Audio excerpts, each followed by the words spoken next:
लक्ष्मण जी के निश्चेष्ट शरीर में चेतना जगाने का कोई उपाय नहीं कर रहे। राजवैद्य सुषेण जी से यदि नाड़ी परीक्षा कराई जा सके, वो कुछ उपचार बता सके। आज हम जिस वक्त यहाँ पर खड़े हुए हैं और ये एक बहुत ही रोचक जगह है और जाहिर तौर पर अगर आप रामायण आपने देखी होगी, पढ़ी होगी, तो ये जो किरदार है वो आपको और उनकी जानकारी है वो आपको बहुत आकर्षित करने वाली है और उसी जानकारी को मैं आपको देने वाला हूँ। तो पहले मैं आपको ये दिखाता हूँ, ये एक समाधि है और समाधि के ऊपर आप देखेंगे एक प्रतिमा आपको दिख रही है, ये सुखेंद्र वैद्यराज जी हैं।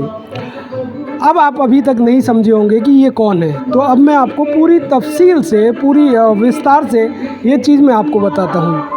दरअसल ये सुखेंद्र वैद्य जो हैं वो बहुत ही विख्यात जो थे, वो वैद्य थे उस वक्त के जब रामायण में जो युद्ध चला था, रावण और राम जी की सेना के बीच जो युद्ध चला था, वो उस वक्त उनकी सेना में वैद्य थे और जो वानर घायल होते थे तो ये वैद्यराज जो है उन वानरों का इलाज करते थे, उनको ठीक करते थे।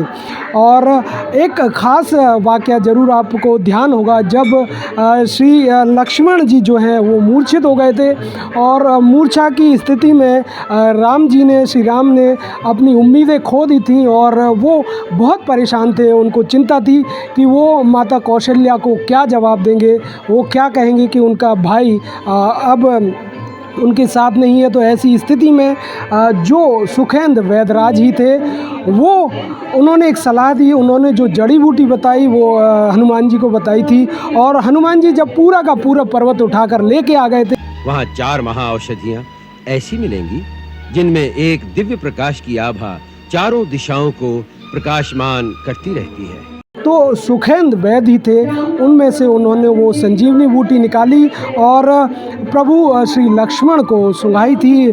उसके बाद जो मूर्छा थी लक्ष्मण की, वो मूर्छा वो दूर हो गई थी और वापस से वो एक बार फिर युद्ध के लिए तैयार हो गए थे। अब ये समाधि के बारे में मैं आपको बताता हूँ कि ये समाधि क्यों है। दरअसल मान्यता ऐसी है कि जब ये पूरा युद्ध ख़त्म हो गया, प्रभु श्री राम ने रावण पर विजय पाली, रावण को मार दिया। उसके बाद जो वैद्यराज है वो विचरण करते हुए यहाँ पर ये चंदखुरी आ गए थे और माता कौशल्या का जो ये घर है वहाँ आ गए थे। तो माता कौशल्या ने फिर उनको यहाँ पर रहने की इजाज़त दे दी थी और वो यहाँ पर रहते थे और यहाँ पर रहते रहते आखिरी जो वक्त था उन्होंने यहीं पर गुजारा। और ये जो समाधि है, ये समाधि उन्हीं की है और ये समाधि वैद्यराज की है। और ये मान्यता ऐसी है कि वैद्यराज ने जो अंतिम वक्त था वो यहीं पर बिताया। और जो चंदखुरी नाम है, इसका नाम पहले वैद्य चंदखुरी था और सुखेंद्र वैद्यराज की वजह से ये वैद्य चंदखुरी उसका नाम पड़ा था, होते होते ये चंदखुरी हो गया। तो ये हमने आपको सुखेंद्र वैद्यराज की जानकारी बताई।